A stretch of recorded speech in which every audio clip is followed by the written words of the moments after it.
I mean, I think of all the students that are coming to this campus to try to get something done and try to get their education as my students. I've seen students come here and be hungry.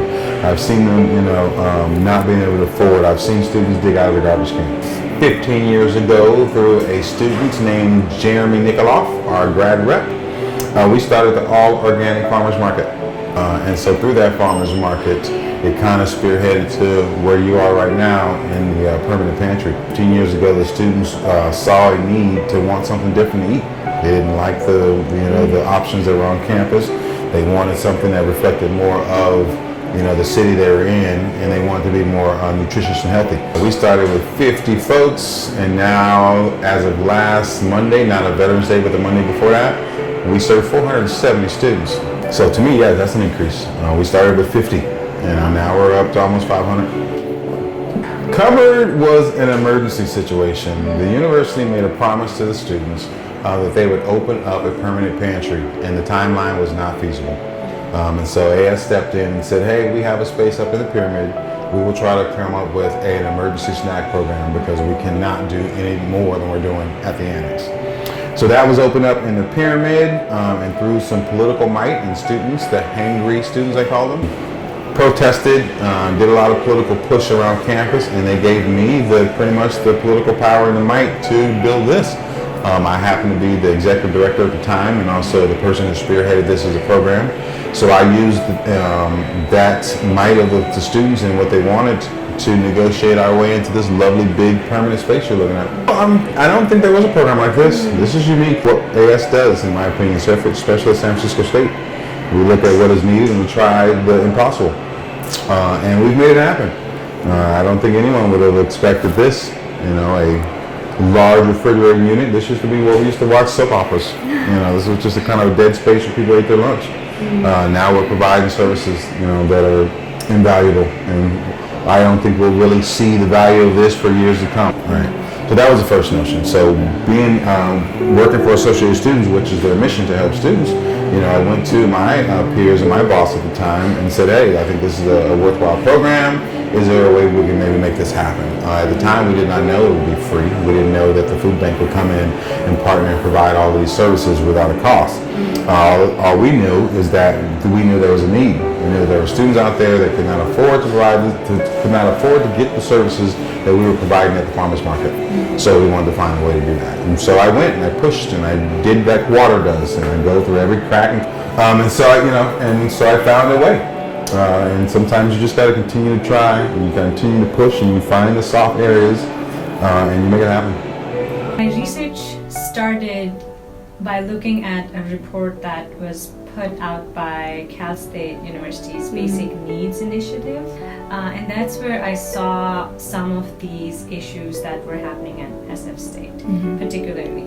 I saw that a lot of our students, almost half of the students, which is about 47%, are food insecure.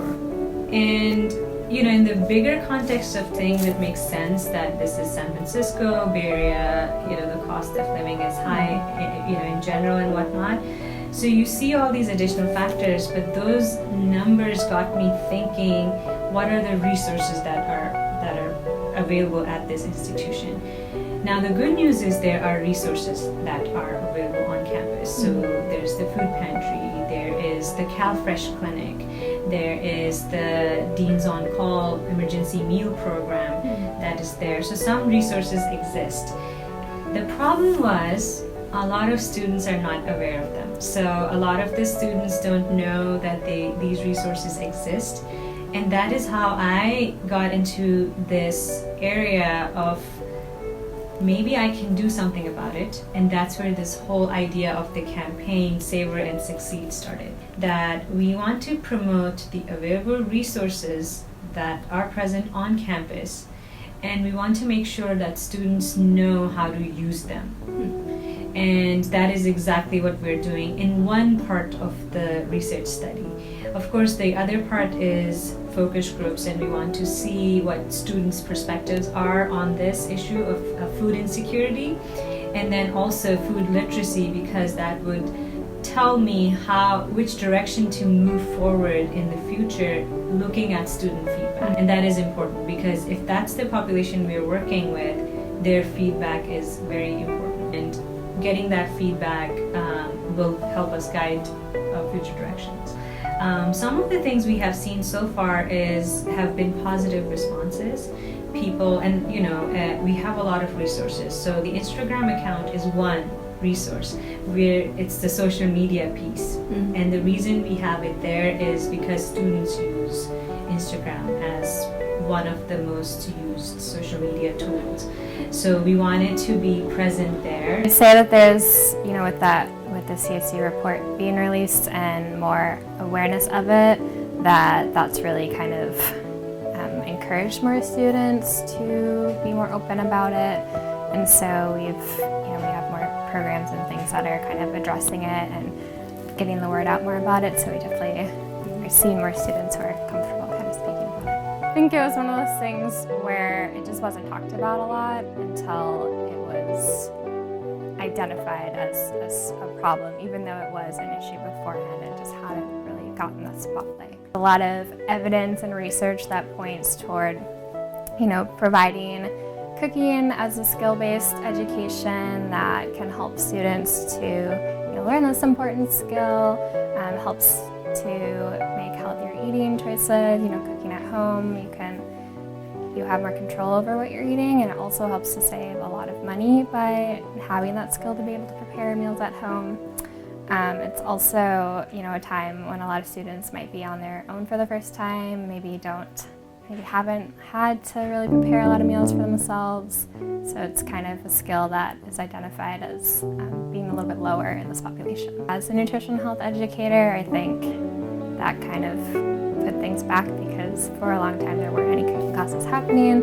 So now that we started them back up again, I think it's something that we're continually trying to get the word out about, and we do it at all of our events. We promote upcoming cooking classes and reach out to different partners and groups on campus to get the word out, but I think there's definitely still some students who aren't aware that they have access to free cooking classes. So we try to hit a lot of different channels. We do social media, so Health Promotion and Wellness has a social media channel. We also reach out to some of our other campus partners who have their own social media channel because, of course, students aren't following every single one, so trying to reach different students. We do some general flyering. We do a newsletter through Health Promotion and Wellness. Again, at a lot of our events that we host, like on campus where students are coming to, we try to promote other events that are kind of related. So if we're doing a cooking demo, we'll promote the cooking classes and things like that. There's a lot of things that impact somebody's eating choices and habits. And that's outside of just knowledge around nutrition. That's what their cultural background is. That's their access to food, whether or not they can afford to choose healthier or acceptable options for themselves. But also tying in like your sleep and your physical activity and stress management and all these other things that kind of impact how you do eat and how you choose to eat. So kind of tying all those different factors of an individual to get a better picture of how they're eating and why they're making those choices. I think I definitely see a wide variety of students, and everybody kind of has different styles, and I've done some trainings and things around how to interact with different types of groups around nutrition and what might be more like typical in those particular cultures. And I think there are some cultures that might be less likely to seek professionals or want to really talk about nutrition with somebody who's kind of a stranger to them. And it's just one thing among a lot of different things that impact students' academic success is healthy eating, as well as access to healthy food. So I think having these resources and accessing them to whatever extent they care to.